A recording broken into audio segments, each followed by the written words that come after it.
Jiji Murdo Dunhumi John, Zoner Mulum Jimborga Gata, Bakar Tangam Santo, Shirmando, Tomba Tiji Janla Kisham Sar Nijin Rover Zergi Jangams, Jortiki Janla Ylar, Jimmy Panzo Jala Sorand, who can get to Bambur, Shinji Lo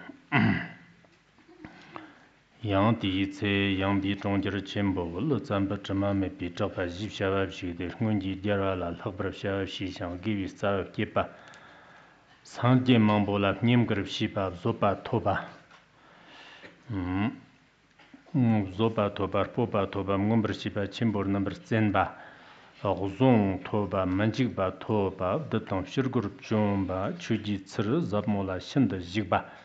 Shiripti Parod of Shimbala, Nibram Jonga, Tablam Kipar, Toba Kunda Chipar, Popa Damba, Semchin Ji, Samba Dam, Shopalam Kiba, Semchin Ji Wombom, Chodam, Chog Mayembar, Shipale, Nibram Jonga, Susu, Chirikber Churtomba, Tabachim Bondala, Sombra Shishan, Shipper Shepadan, Shant of Tagde Lila Shepadan, Santi Shuer La Neba. Lo tambar gyamtsur tavi jis jigba sangye tamchi ji tocham kirti rabda ngagba gyapshin dang tsamba dang jiten kyunga tam chi ji shikshi ba di simchin yongzir membr shawi shird tablam kebi yangbi zhongjir chimbo la ne di simchin mgome ba dang warwo dewi shird longshud zap me shiba Semchin Tsutrim Nam Lab Devi Shayushir Tsutrim Yongsa Dagba Semchin Dangwa Dang Raptor Dangwa Dang Nosim Chanda Tsutrim Charwa Dang Chuva Semchin Nam Devi Shir Zoba Raptor Darwar Toba Semchin Lelo Jam Devi Shir Zonji Barwa Semchin Chigba Semchin Nam Devi Shir Sangtan Dang Jamba Dang Tangin Zanla Neba Semchin Charvi Shirver Nam Devi Shir Shirver Nam Nibber Toba, Kukarpo Kyomba, Gevjung Shope, Pusum Soba, Kimla Nimni, Kimla Nena, Nelan Topi Kamdang, Zigi Kamdang, Kimla Ne, Kimji Nela, Kimji Nela, Nela, Kimji Nela, Kimji Nela, Nela, Dopi Kamdang, Zigi Kamdang, Zigmepi Kamdang, Manjiba, Verdang, Choma, Sli Nam Jiang, Stagda Chamber Shopa. Oyokchanji Yonsuf Kurwa, Yang Raptor, Wember Shopa, Raptor, Wember. Janji Jambersna, Stagdam Sandam Damba, Zekuji, Zezaversna, Stagdam Santanji, Gavi Zezava, Stidmodan, Jambu, Tra Tamchet Nayang, Stidmodan, Jambola Chirpa Simpson Yonsuf, member. Shechan Rapta Tunyo Per Shopa Yamzin Tamchin Sorayang Santi Mshipi Sambadan Damban Jiten Dan Jiten Lendepi Xanhang Dan Tamchu Jir Number Shipa Tagdan Stagda Chuji Gawa Gamuba Dunzi Kenji Nana Nayang Tamchi Nana Zur Shopa Jiten Dam Tumber Shavi Shirder Ganrap Dan Varma Dan Joni Chuksa Kirjan Chujandar Mava Tarnit Tamchin Jigjang Rnepa Dan Longshu La Reva Mepa Semjin Tamchil Dervi Shirda Lamji, Jimdo Dan Sumdo, Tamchil Nayang Nangla, Semchil Nam Chung Shir, Gerbu Shavar Namla Jigba. Oh, yeah.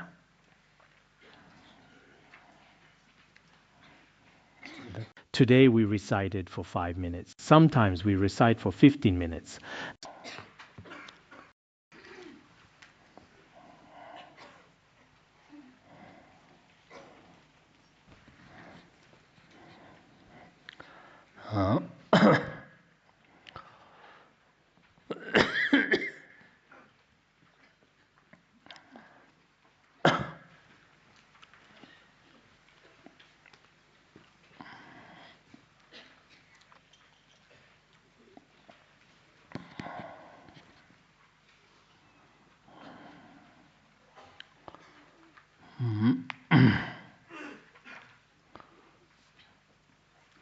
Now let us continue with the Vimalakirti Sutra. When it comes to teaching the Vimalakirti Sutra, the preceding chapter was the chapter on the Buddha land. In reality, according to the overall structural outline of the entire sutra, this functions as an introductory chapter. According to some ancient methods of structural division, the content is divided into object, practice, and fruition. Then the concluding portion consists of several different aspects. The chapters concerning object run from the 2nd to the 10th chapter. Then practice is covered in the 11th chapter. The later portion discusses fruition and the dissemination chapter. Such analyses can be found in a number of different versions. But more importantly, we should understand one thing. When the chapter on the Buddha land was taught earlier, it showed that all phenomena are inherently pure. This purity of all phenomena is the principle. A pure mind purifies the land. Regarding this principle of a pure mind purifying the land, on one hand, from the perspective of the mind-only school of Mahayana, their view is that all phenomena are created by the mind alone. One could say that all phenomena are fashioned by one's own mind.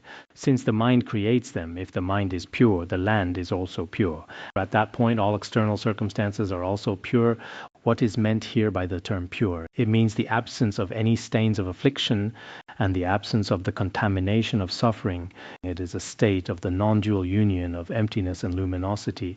Reaching such a state constitutes a pure dharma. Of course, what we are discussing here, namely the pure dharma spoken of in the chapter on the Buddha land, as I mentioned in the previous class, is explained with much greater precision and depth within Tantra.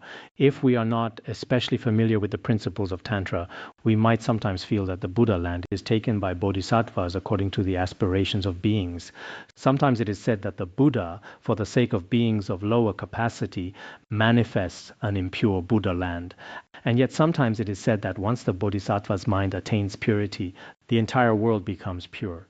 Do these 3 points contradict one another? In reality, there is no contradiction at all, because right now we are all in a dream.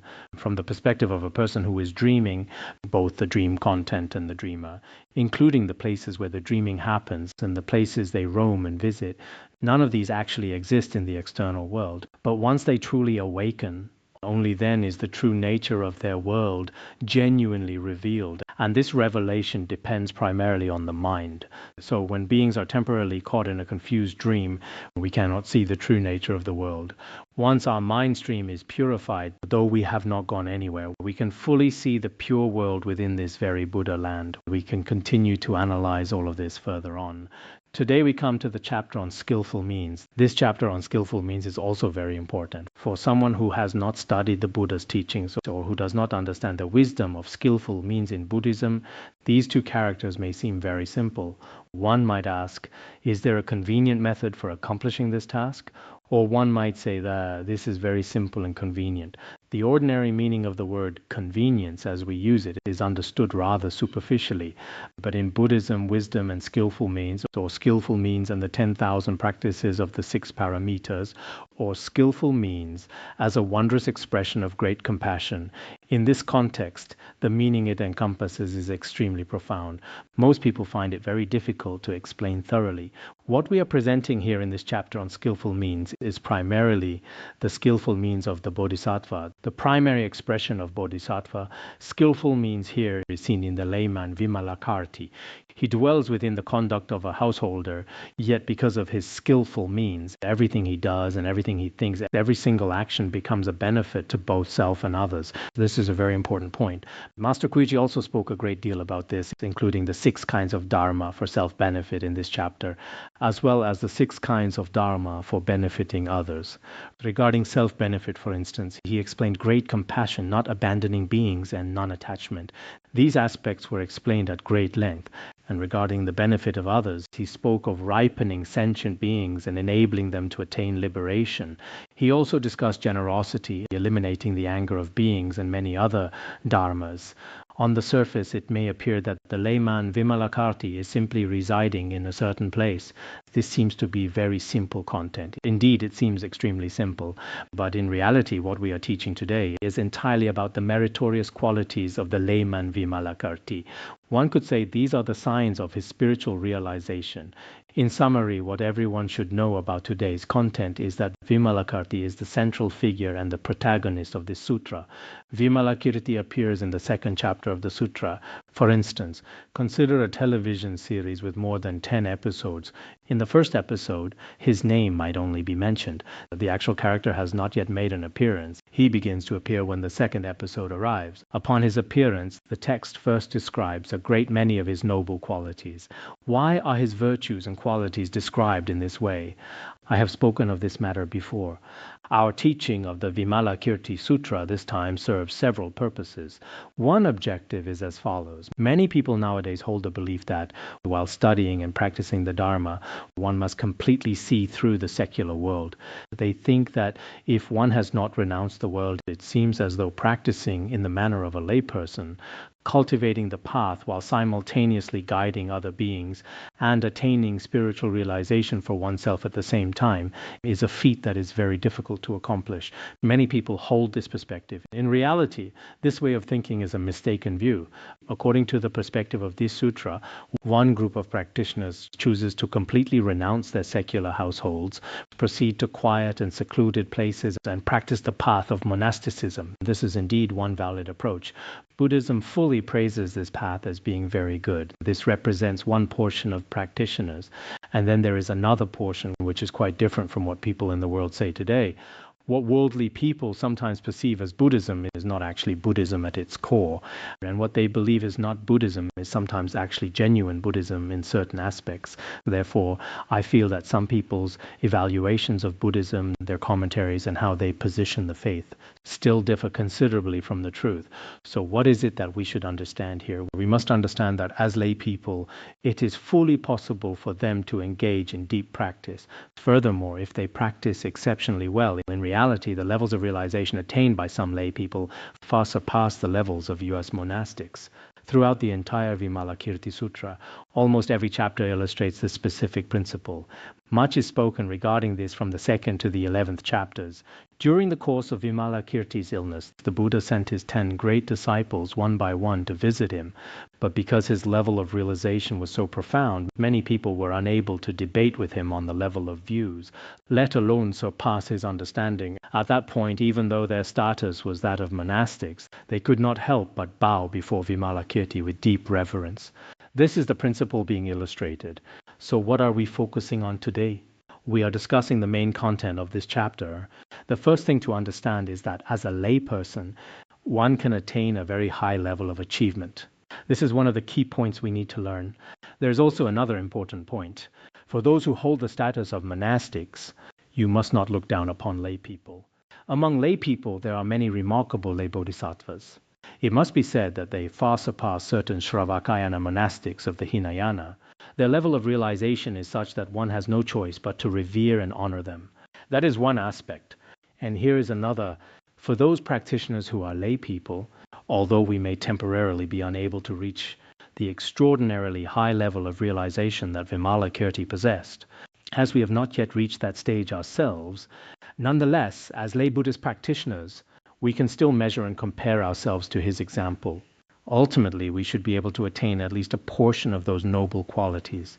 Since he is, after all, a layperson, the virtues he possesses should also be attainable for us as lay Buddhist practitioners. There is also a message here for non-Buddhists, including those who are interested in Buddhism and even those who hold a very dismissive or rejecting attitude toward it. For such individuals, you can also use your own wisdom to properly study and research the teachings of Buddhism. In reality, certain aspects of Buddhism, as I just mentioned, are not subject to the subjective conjectures and judgments of some people. Therefore, we should sometimes persuade others through reasoning, using wisdom to observe and analyze the truth. This is extremely important for us. So today we continue directly with the chapter on skillful means. This chapter on skillful means is of great importance. When we study this chapter, on one hand, we develop tremendous confidence in Vimalakirti as a layman. He is truly remarkable. He manifests in various forms in different situations, appearing in all kinds of ways to benefit sentient beings. Sometimes we can feel this ourselves. In terms of spiritual practice, as long as one possesses wisdom and skillful means, nearly any kind of conduct can actually become a form of practice.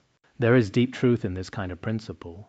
The following text then explains, at that time in the great city of Vaisali, which is also known as the great city of Guangyan, there was a layman who was a bodhisattva. Well, let us not simply call him a bodhisattva. The sutra states that there was a layman called the elder Vimalakirti. He had already made offerings to immeasurable Buddhas in the past. Furthermore, he had already deeply planted an especially vast and profound store of wholesome roots. So what is being described here? First, Vimalakirti resided in the city of Vaisali, which was one of the 6 great cities of ancient India. As we have mentioned previously regarding Vimalakirti, he is the principal practitioner featured in this text. More details about him will be explained later. In reality, he had offered his body, speech, and mind in service to immeasurable Buddhas. During this long process of making offerings to the Buddhas, he had never grown weary or tired. The collection of all good returns mentions that a bodhisattva possesses 3 kinds of insatiability, meaning they never feel they have done enough. The first is making offerings to the Buddhas. They never feel satisfied with the amount of offerings they make. The second is hearing the Dharma. They never feel they have heard enough of the Buddha's teachings. The third is making offerings to the Sangha.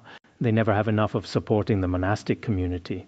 Just as the collection of all good returns describes, Vimalakirti had continuously served and supported countless Tathagatas. He provided offerings and served as an attendant to them all. This is one of his profound wholesome roots. Furthermore, he was never satisfied by these deeds alone. Throughout many lifetimes, he continued to plant an immense store of wholesome roots. Regarding our conventional wholesome roots, His Holiness Jigme Phuntsok Rinpoche emphasized this point. On one hand, we can understand through reasoning that he surely generated bodhicitta before countless Tathagatas, Buddhas, and Bodhisattvas. He made offerings and served as an attendant to them.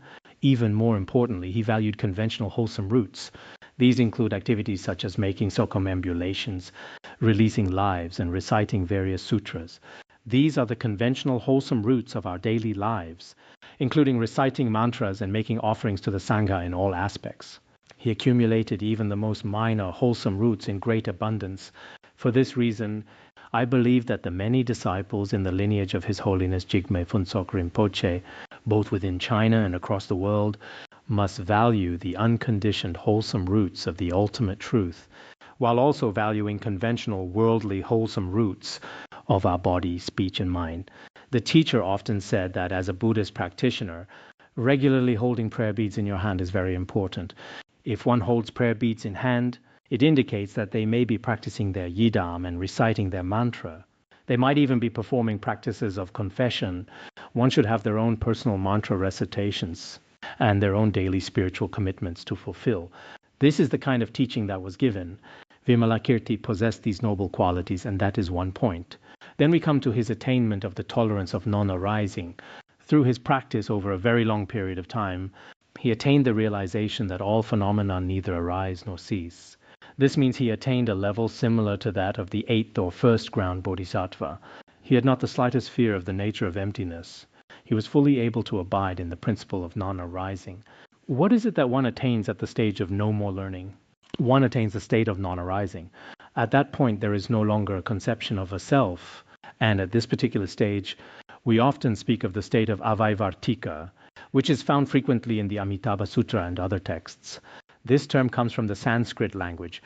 It refers to attaining the forbearance of the non-arising. Because he has attained this realization, he has developed a deep certainty regarding the principle of emptiness. This represents the level of realization attained by Vimalakirti. This level of realization is not ordinary at all. It completely transcends the practices of the accumulation path and the path of preparation. What comes next in the text is, his eloquence was unhindered. He disported in the numinous penetrations along with and had achieved all the dharans. Some commentaries distinguish these qualities as follows. Eloquence was unhindered is a quality of his speech. Disported in the numinous penetrations is a quality of his body. Had achieved all the dharans is a quality of his mind. This refers to the transcendent quality of the mind. Understanding it in this way works quite well. These are the surpassing qualities of body, speech, and mind. To explain each one in turn, Vimalakirti, as we described before, was fully equipped with all 7 kinds of eloquence. What is meant by the term eloquence? It primarily refers to his power of expression, wisdom, and skills in debate. These aspects are very important for a teacher. A person may have a great deal of wisdom within their mind, but if they are unable to express it or put it into words, that situation can present certain difficulties. So he expressed the states of realization he understood, and the Dharma he had realized through his language. He could effectively communicate these truths. Furthermore, in any situation of debate, he was completely able to transcend and prevail. Regarding the term disported in the numinous penetrations, Before those with dull faculties who lack faith, he manifests all manner of miraculous powers. Of course, these miraculous powers include the 5 eyes and the 6 supernormal powers. He may also manifest various phenomena before beings, such as rising into the sky, emitting flames from his body, or producing special sounds to spread the truth. In these ways, he guides and liberates sentient beings. He also attained an unforgetting and completely transcendent state. Such extraordinary abilities also exist in our world today. There are people in the world with exceptional memory. Some have special talents for calculating numbers, and as seen in certain modern programs, some individuals can remember long sequences at a single glance. Regardless of how many playing cards there are, they can master the entire sequence with complete precision. There are many such extraordinary situations, but the layman Vimalakirti was not merely displaying that kind of talent. Primarily, he held all the sutras and treatises, and every profound principle within them inscribed in his heart. This is known as Dharani wisdom. Furthermore, what else did he achieve? He attained fearlessness, allowing him to subdue demons and enemies. The Buddha attained the 4 fearlessnesses and the 18 unshared qualities, relying on the 10 powers to subdue all external demons and foes. He did not rely on weapons or artillery. He did not use such means to threaten anyone. The layman Vimalakirti possessed a similar state of realization, whether in his own realization or in guiding others, or within his personal spiritual practice. He had no fear or trepidation whatsoever. He reached the state of the 4 fearlessnesses. He was also able to subdue the 4 types of demons, including the heavenly demons and the demons of the aggregates. Once selflessness is realized, all 4 classes of demons can be completely subdued, as we discussed previously. At that point, all of these obstacles, including external demons and enemies, are naturally and effortlessly subdued. In the world today, people often speak of demonic obstructions and hindrances. Some may fear being possessed by demons, or worry about the interference of external spirits. In our current real-life circumstances, we also encounter many frightening phenomena. Vast numbers of people across the globe are particularly afraid of sudden violent attacks. This includes the threat of terrorism and various other dangers to personal safety. This is a major focus of concern in modern global society. If we are not careful, we might see reports revealing very unusual methods used to attract and influence young people. Whether this is directly related to the theme of the Vimalakirti Sutra is uncertain, but it is worth mentioning briefly here. Certain terrorist organizations, as described in various news reports, use very gentle methods initially to draw in their targets.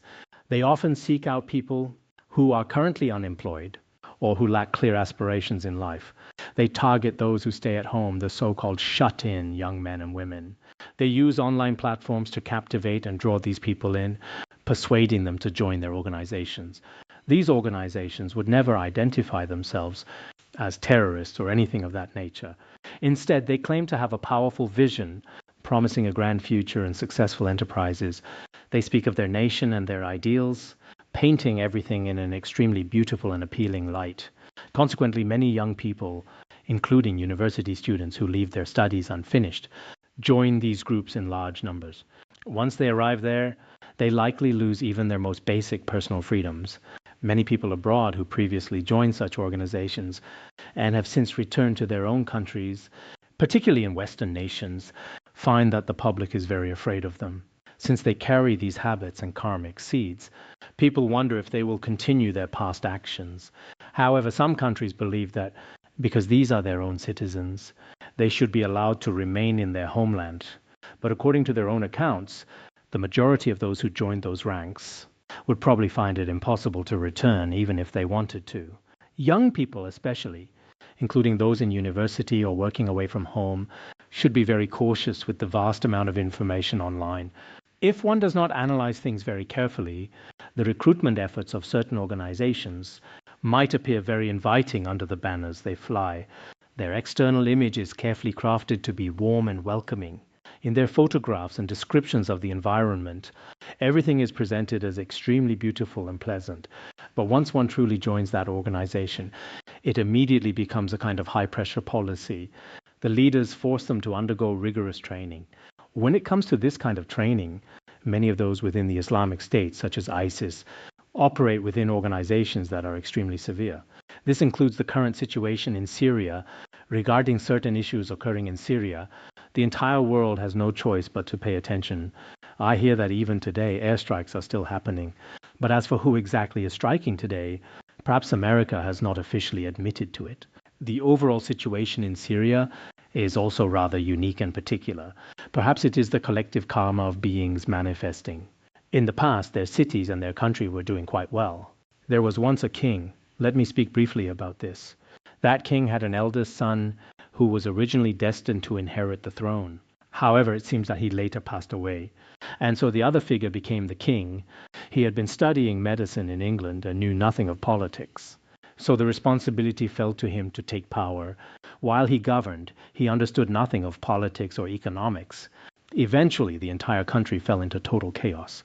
As it fell into disarray, the citizens rose up in resistance. Then, in order to demonstrate his government's authority, he reportedly killed 15 children. It was an act of extreme cruelty at the time. Their limbs were severed, such were the atrocities. This was in reality a temporary measure to threaten his own people. He did not foresee that this video would spark massive protests. The population began to rise up in a state of fury. Two factions emerged, the pro-government and anti-government sides. Eventually, the government was on the verge of being overthrown. At that point, they turned to Russia to seek the support of Putin. Every country acts according to its own interests. Russia also dispatched its military to protect their government. Meanwhile, America came to assist the anti-government forces. Thus, these two powers clashed on the territory of Syria. Some say it was for oil, while others suggest it was for different purposes. We are not especially clear about the underlying reasons. During that time, certain terrorist organizations existed. Saddam's original organization had been trained in a very systematic and orderly way. Their operations were conducted with great organization. After Saddam was killed by America, his forces were largely absorbed by bin Laden. After bin Laden finally passed away, they established their own independent terrorist kingdom. A portion of their members then found their way into Syria. As for why there is a civil war in Syria now, one side is the government faction, which is strongly supported by Russia. Another is the civilian and anti-government faction, specifically supported by America. Caught in the middle of all this is a portion of the terrorist forces who are being struck from all sides. But they are powerful and are not afraid of these strikes. At this point, many of their members have already spread into Europe. Quite a number are present in that region as well. Currently, several nations in Europe have been harmed to varying degrees by these activities. Now, 3 different factions exist within the entire country. In truth, this may be the manifestation of the people's karma. Initially, the king displayed his power through violence, but the outcome was entirely unexpected. From a Buddhist perspective, one could say it is the karmic fruit of deliberately taking those lives. In the end, his own government was nearly overthrown. The situation has now become like this. Therefore, people all over the world are very concerned. But even with this concern, every nation will likely not help unconditionally. Of course, there are many complex processes involved in this. It leads me to reflect on the world. Behind all forms of affection and deep-seated resentment, there are often many complex and varied motives. Many worldly people operate in this manner. At this point, we can truly see the value of the Buddhist principle of compassion, no matter what kind of being is involved. Even enemies should not be subdued through weapons.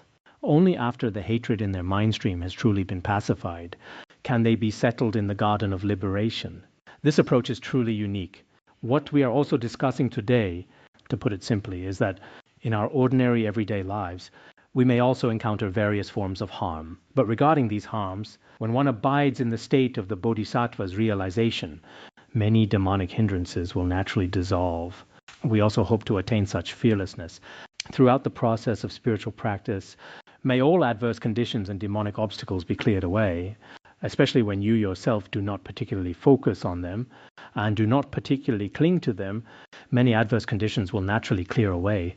For instance, if I want to undertake some endeavor and I am deeply worried, clinging and anxious, asking whether I will succeed or not, or wondering what will happen if I do not succeed, it does not matter what you are clinging to.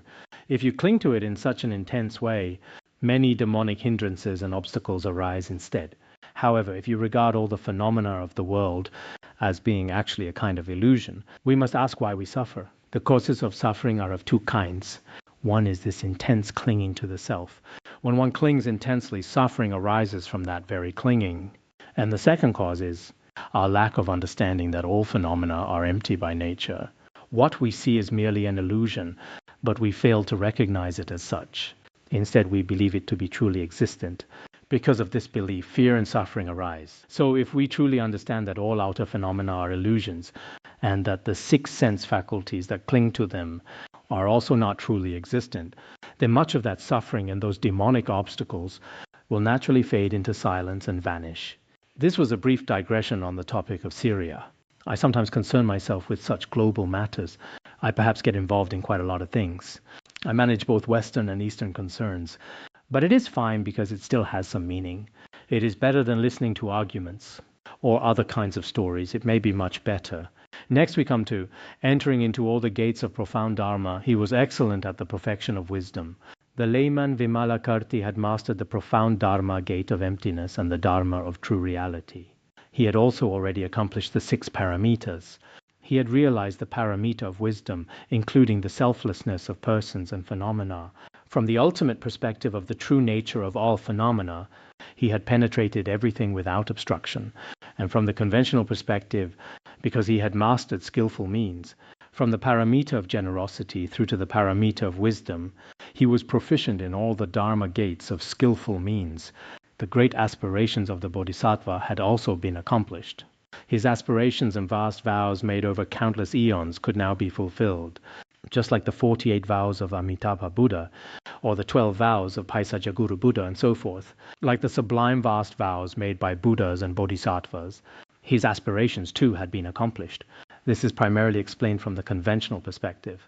Speaking from both the conventional and ultimate perspectives, every wholesome root of his was perfect without exception. At the same time, he also knew the minds and inclinations of sentient beings. He could discern whether each being's faculties were sharp or dull. He could truly and accurately know the minds and conduct of beings. In the Tibetan and the Tang dynasty translations, inclinations and conduct are treated as separate concepts. In this version, the phrase direction of the mind also works. The direction of the mind is essentially conduct. He fully understood what the aspirations of beings were. He knew exactly what these beings like. The conduct, purposes, and tendencies of these beings, including all their wholesome and unwholesome actions, were clear to him. At the same time, he also knew which beings had sharp faculties and which had dull faculties. We cannot always tell this from the surface. Sometimes one looks at a being and thinks they must be a sharp faculty, yet that sharpness may turn out to be the root of a distorted wisdom. In the end, their wrong views are very heavy. They may even damage the Dharma quite severely. But someone we consider to be of dull faculty, understanding nothing, might change after some time. We might see that this person has awakened with a faith-filled wisdom. We realize that this person turns out to be a great talent. At the time, I had no clear understanding of that at all. Sometimes when we lack the ability to know the minds of others, we might place great hopes in someone, but they may turn out to be of no benefit for spreading the Dharma. And for someone in whom we had no hope at all, they will later rise to prominence in remarkable ways. Such things also happen in the world. But the layman Vimalakirti was not like that.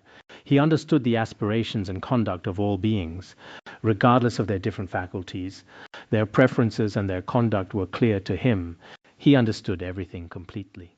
He knew which ones have sharp faculties and which have dull faculties. The Tibetan text says that he taught them the Dharma in the appropriate way. Because the faculties of these beings differ from one another, since their faculties are different, he also teaches each of them at the appropriate level. This is speaking of their spiritual faculties. Then the text says, Vimalakirti, long a practitioner of the path of Buddhahood. In former lives, for countless ages, he resided within the realm of the Buddha, in this life as well. From a young age, he had long resided upon the Buddha's path. Perhaps he had practiced Buddhism since his youth. He was unlike some individuals we encounter who take refuge in the Buddhist path only at the age of 70 or so, taking refuge at the age of 72 and becoming a monastic at 75. In that case, one would not have spent a long time dwelling in the path. It is hard to say whether such a person could become a great Dharma master. However, if their wisdom is exceptionally sharp, perhaps they could become a Khenpo at the age of 80. Who can say for sure?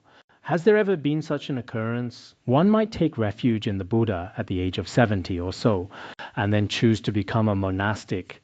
If this process moves very quickly, advancing step by step, one might become a Khenpo at 80, and then pass into nirvana at the age of 82. That has not really happened, has it? Has anyone seen this? Furthermore, Vimalakirti's mind was completely ripened. This is important because some minds are not yet capable. They are like a mango that is ripe on the outside but unripe inside. One might outwardly appear to be a monastic or a lay practitioner who has studied Buddhism for many years, but the mind has not been made capable of practice at all. Sometimes we observe this even among certain monastics. We might think he has been a monastic for so many years, and yet he still harbors such intense anger. He might still engage in negative conduct and bad behavior. Such phenomena do exist. But if one has long dwelt within the realm of the Dharma, the mind becomes very kind and completely ripened in every way. Sometimes we see certain long-time practitioners who exemplify this. In Tibetan Buddhism, I often come into contact with such long-time practitioners.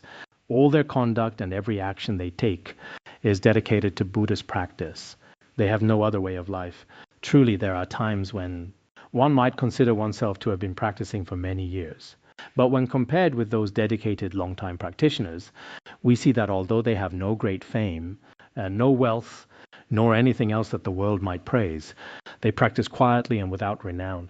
Their mind entirely abides in a constant state of practice. They are truly remarkable, and such people definitely exist. The Layman Vimalakirti at that time was also like this. He had long dwelt upon the Buddha's path. His mind had also been completely ripened. He was definitively dedicated to the Mahayana. Regarding being he was definitively dedicated to the Mahayana, the Tibetan text says that he had already penetrated or was diligently and resolutely committed to the Mahayana Dharma. The Abhidharmakosha mentions that there are those of indeterminate lineage who fluctuate between the Hinayana and the Mahayana. There are also those of a determined Mahayana lineage. But this Vimalakirti was certainly thoroughly versed and diligently devoted to all the altruistic bodhicitta and essential Mahayana teachings. Both his lineage and his practice were certainly of a determined nature. As for us, I hope that those attending class today will not undergo too many changes in this brief human life. I hope all of you stay firm. Of course, this does not apply to those who have not yet taken refuge.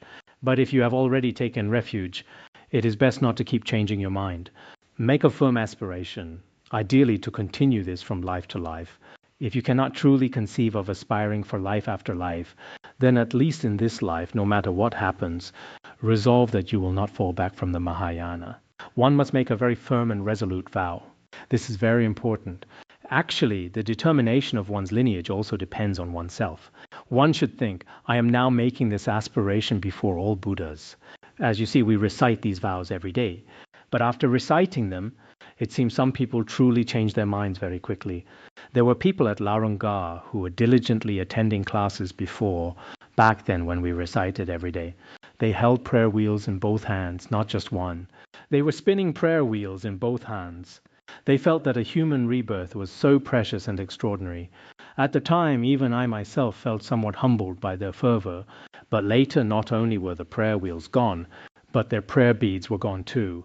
Now it seems they have entirely become worldly people with basically no faith whatsoever.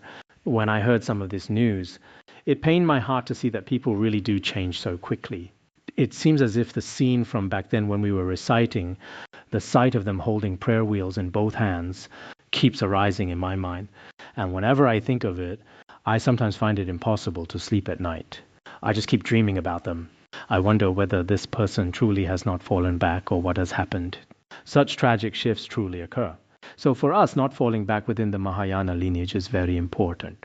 Staying firm within the realm of your Buddhist practice is also essential. Regarding the Dharma you are currently studying, I also suggest that it is best not to keep changing your focus. One day you might say kind words to this teacher and study for a while, and then tomorrow move on to that teacher. In the end, you will gain nothing at all. We have never dictated to everyone which specific teacher or lineage they must follow. I have never done that in my teaching. However, the teacher and the Dharma path you have chosen should be a teacher who possesses the proper qualities and a Dharma gate that is pure. This is very important for your practice. Therefore, Vimalakirti was definitively dedicated to the Mahayana. He considered well the activities of the realms of existence.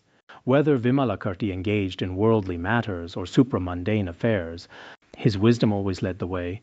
That is to say, he consistently used his own wisdom to analyze, consider, and decide with great care and thoroughness.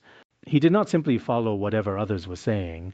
He did not listen to hearsay and immediately become unsettled by every rumor he heard. He was not like that at all. In all matters of life, one should use one's own wisdom and powers of observation to think deeply and carefully before taking any action. This principle is also very important. In whatever we choose to do, it is best to use our own wisdom to examine the situation. Otherwise, you might see a piece of news and think, I should go there as it might be very good. If you are not careful, just as I described earlier, you may end up joining a terrorist group without even knowing it. You might be impressed at first sight and think it looks wonderful. Even now, there are young people who go abroad to study and then decide to go elsewhere, claiming they can earn a certain large amount of money. When they actually arrive there, they find it is still very dangerous. Many young people have unsteady minds and lack the capacity for discernment and wisdom. This is a very regrettable situation. In this modern era, people are becoming increasingly restless. They spend every day playing with all kinds of apps like TikTok and Kuaishou. And because of this trend, I think many of our monastics are also involved. I have seen some of you playing with these platforms. I am not entirely opposed to it, nor am I saying you should never use them. However, you must judge for yourselves whether such activities have any value. Now, many people feel that this kind of fast food culture is dominant. The mind becomes completely absorbed in these distractions. Once one has sunk into them, several hours or even half a day can be lost without any way to recover that time.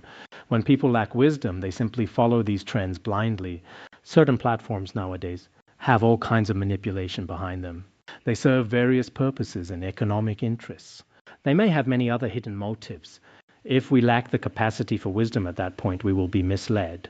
For instance, if I want to buy some fruit today, at that moment, a vast amount of online information related to that fruit will keep appearing before you. Originally, you might have liked to buy a specific item, but the algorithms will keep pushing similar things to you.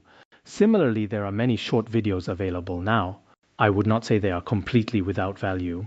In the 21st century, it is impossible to deny their existence. One cannot simply deny them. There is no way around it. At Larungar, within each class, the lamas and jomo are having their phones collected. Every class has had their mobile phones taken in for storage. But I hear that this year has seen the highest phone sales in Serta County. This is because many people are preparing two phones. One is handed in while the other is kept for personal use. When we try to exert full control in this manner, controlling information in this era still poses a significant challenge. But if one lacks personal capability, if one has not made a wise choice and is not skilled in careful reflection, one will be completely swept away by such public opinions. One might be consumed by this kind of garbage culture, effectively wasting one's entire life.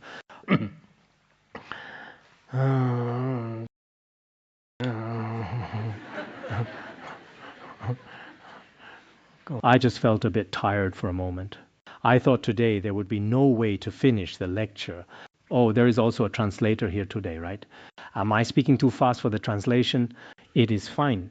Back when I provided simultaneous interpretation for His Holiness Jigme Phuntsok, sometimes a great deal of content had already been delivered. This was because His Holiness Jigme Phuntsok spoke particularly fast. I could barely catch my breath during those sessions. At the end, he would say a few more sentences rapidly, and it was simply impossible to keep up. I began simultaneous interpretation in 1999 and continued until His Holiness Jigme Phuntsok passed away. But at that time, his health was often not good. Therefore, each teaching session was relatively short. We thought that it would have been best if simultaneous interpretation had been available since 1987. However, I hope those of you listening to the translation will persevere in your studies. We should persevere in everything we do, especially now when people from different cultures and languages are making great aspirations together. This includes when we perform our oral examinations. You can also use different languages for that. Yesterday I saw you all conducting the oral examination, and some were using English and French, although I could see from the expressions of the audience that they did not understand.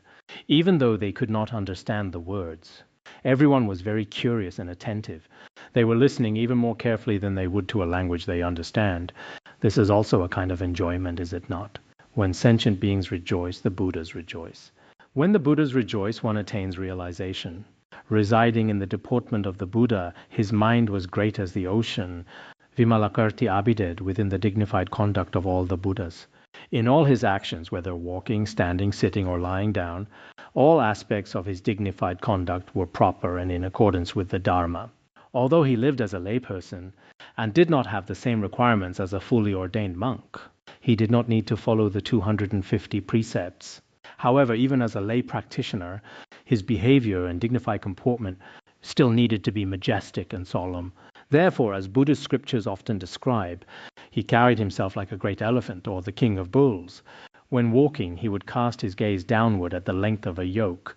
This level of mindfulness is also necessary for a layperson. If a person's body is constantly bouncing around, or if they are always laughing loudly, then it is not ideal. I'm not saying that you should never laugh. Sometimes having a good laugh and the sound of laughter itself can help to expel various diseases from the lungs. That is actually quite beneficial. Of course, these diseases are released into the air, and if others who are healthy breathe them in,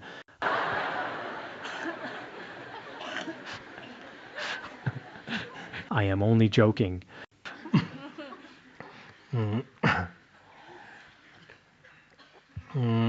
This is how he practiced. He abided within the dignified conduct of the Buddhas.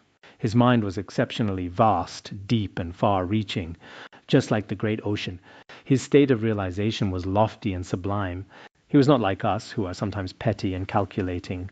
Our minds can be extremely narrow and constricted. We tend to become emotional about everything. In one moment we are unhappy, perhaps over a single word. Even before a word is spoken due to various reasons, the state of mind for some people remains very unstable.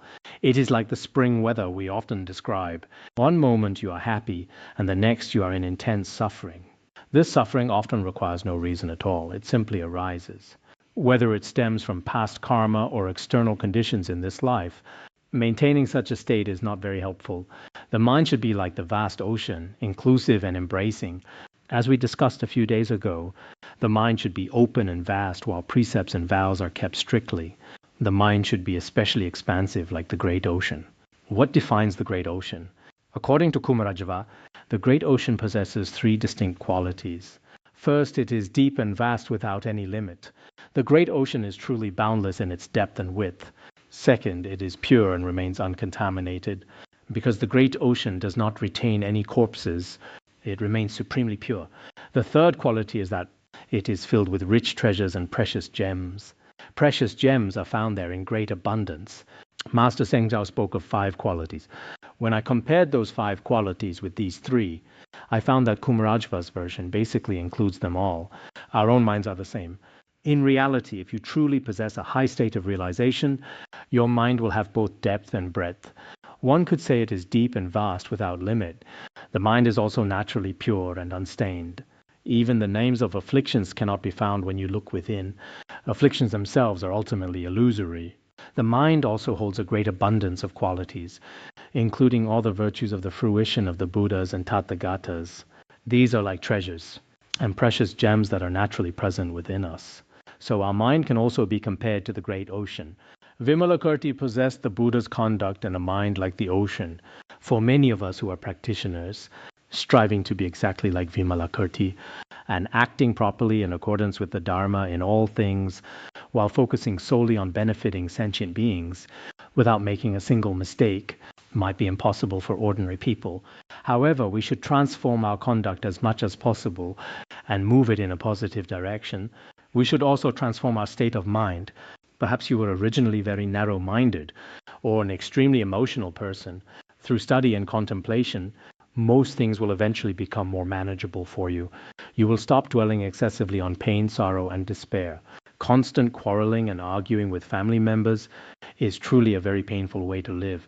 It only brings suffering to those around you, especially as a Buddhist. One should generally feel a sense of ease and comfort. The inner mind should abide in a state of Dharma joy. We see many great masters in the world today who, though they face the same pressures as others, including poor physical health and many of the same apparent worldly sufferings, actually appear extremely kind and gentle before sentient beings. They are joyful and filled with Dharma bliss. This kind of joyful expression can lead people, after they see it or hear such a voice, to naturally enter a state that is difficult to describe in words. This is very important. Then, it says here, what else did Vimalakirti receive? He received praise, commendation, and admiration from all the Buddhas of the 10 directions. Both his activities to benefit beings and his own personal qualities were truly and exceptionally outstanding. In this chapter on skillful means, we are mainly discussing the qualities of Vimalakirti that distinguish him from others. First, there are qualities that ordinary lay people simply do not possess. That is one part. Then there is another part consisting of qualities shared with others, which are things that we can also achieve. For example, the quality of acting in accordance with sentient beings. And there is yet another part, which does not refer to the qualities of the inner mind, but includes his social status, which naturally commanded respect from both humans and celestial beings. In the next session, we will likely discuss how he was respected among all kinds of people from all levels of society, including the Brahmanas and the Kshatriyas, all offered him their deepest respect. Thus, Vimalakirti also received praise from the Buddhas of the 10 directions. In truth, if our own conduct is in accordance with the Dharma, and if our minds are constantly set on benefiting others, regardless of our status, we will also receive the praise of all the Buddhas. However, if our minds and actions are particularly harmful, and we intentionally or unintentionally cause direct harm to beings, then truly we will receive the censure of all the Buddhas. We would also receive censure from the people of this world. I recently saw an old recording of His Holiness Jigme Phuntsok Rinpoche. It was from a Sukhavata Dharma assembly where he urged everyone not to kill. The subtitles in that video, which appeared below the words of His Holiness Jigme Phuntsok, that text at the bottom, I am not sure if we produced those subtitles or if someone else did. His Holiness Jigme Phuntsok was speaking, and within that recording, he spoke with great compassion about the negative consequences of killing. He mentioned how in some areas, including the Tibetan region, it is as if hell has arrived in the human realm. The killing that takes place is extremely frightening. In other cities as well, there are places where the daily slaughter is particularly severe. After hearing this, we should realize that if in this lifetime we spend every day living in such a harmful capacity, it would be better for us to leave this world early. A Khenpo once said to me, even if one's practice in this life is not very good, becoming a monastic is still a very positive thing. Otherwise, one might have spent their time killing sentient beings. Indeed, for all of us here, including both lay practitioners and monastics, we might think our practice is poor. We might feel our afflictions are very heavy. In reality, even if your practice is not very advanced, at least we have already abandoned the harmful conduct of killing. It would be wrong for a lay practitioner to go around ordering killings. That should not happen. Of course, for those wearing monastic robes, it is impossible. To wear monastic robes and pick up a knife to slaughter yaks would be most frightening, and it certainly does not occur. If we possess even this single quality, we can be praised by Buddhas and Bodhisattvas from this perspective. What do Buddhas and Bodhisattvas care about most? In reality, their primary concern is the welfare of sentient beings. When beings are harmed, and when they endure suffering, Buddhas and Bodhisattvas feel the greatest sorrow.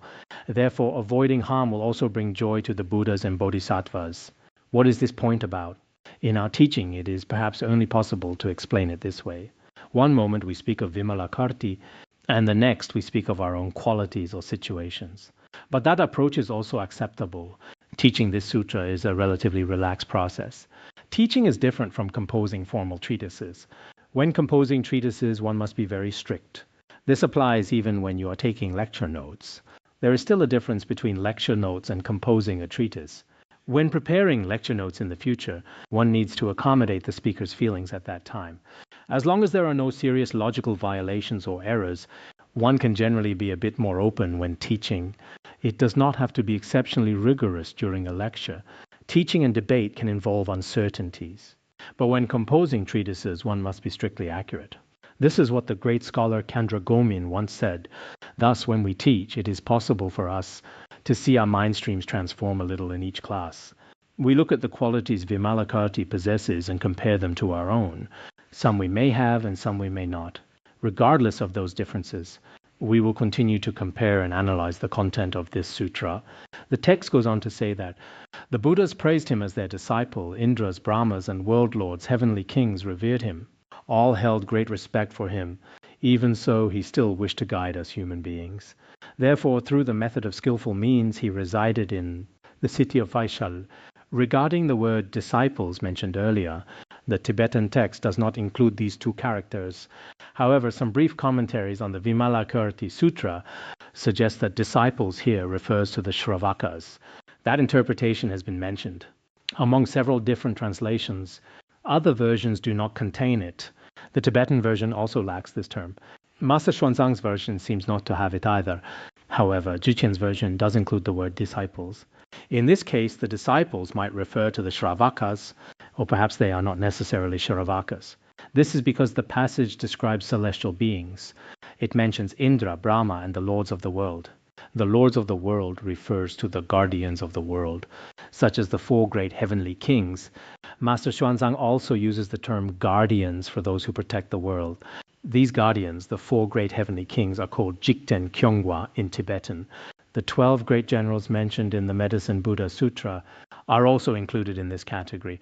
So here we have Indra and Brahma, along with the four great heavenly kings and other lords who protect the world. These celestial beings also held great reverence and joy toward Vimalakirti. If he chose to dwell in the heavens, that would certainly have been no problem. He could have easily secured a place in a celestial palace, but because he had a special affinity for us human beings, he came to the human realm through skillful means. There is much more regarding skillful means that follows. A great deal has been explained in the text. Truly, after reading through all of it, and previously comparing it with the Tibetan text, I thought, so this is the true meaning of skillful means. Many lay practitioners among us can be like Vimalakirti. Although reaching such a high level of realization is difficult, in terms of our conduct, we can fully adopt various roles to benefit sentient beings. We should not limit ourselves to just one fixed approach. This principle applies to us monastics as well. If monastics follow only the pratimoksha vows, then there is only one very strict set of precepts for regulation. That is the perspective of the pratimoksha. But under the bodhisattva vows, and building upon that foundation, as long as an action benefits beings and does not violate the major prohibitions of the Buddha, one is fully permitted to act. For instance, according to the pratimoksha vows, one cannot steal or tell any lies. However, according to the bodhisattva vows, if you see a deer being pursued by a hunter who intends to kill it, you are fully justified in telling a lie. You might say, I did not see any deer, to immediately provide protection for it. In such a case, telling a lie is entirely permissible. Furthermore, under the Vajrayana and Bodhisattva vows, if you did not tell that lie and failed to protect the being, then you would have violated your Bodhisattva vows. Thus, the specific allowances and restrictions are different. In these circumstances, we should strive to be like Vimalakirti, even as monastics. One needs to display various aspects before different sentient beings. In the passages that follow, he is shown to be well versed in business. Whether interacting with kings, politicians, or economists, no matter the social context, Vimalakirti possessed immense skillful means. I hope that after studying the Vimalakirti Sutra, every Buddhist will also possess such skillful means. Inwardly, one should have realization in altruism and emptiness. One should at least possess a partial realization of these. And in our conduct, we should be adaptable and accommodating, rather than saying, this is the only way I do things, and refusing to consider anything else. Like some university students who say, I studied medicine, so I know nothing else besides giving injections. If they can find that specific job, then it is fine. I am a specialist in giving injections. I was trained as a nurse, and that is all I learned. Beyond this, I have no other skills. If we think that way, we become very limited. There would be no skillful means at all. Even if you have a specific specialty, there are still many things we can do to help others. Actually, the richer content comes in the sections that follow. Later, the text discusses the 6 paramitas and other practices. Although Vimalakirti was a white-robed layman, he observed the precepts with great diligence. His practice was also exceptional. He handled all worldly matters with great skill and virtue. Regarding such a lay practitioner, I hope our many Buddhist lay practitioners can maintain a joyful state of mind. Whatever aspiration you generate or whatever task you perform is fine. Otherwise, some of us practitioners are a bit too restricted. Although I may understand things clearly in my mind, because I have not attained the 7 kinds of eloquence, my expression may not be very clear, but we truly hope to become like Vimalakirti, a person who possesses such skillful means. So what does this passage say? Through skillful means, he resided in Vaisali, within the great city of Vaisali. Originally, I had planned to cover much more today, but we are out of time. Let us conclude here for today.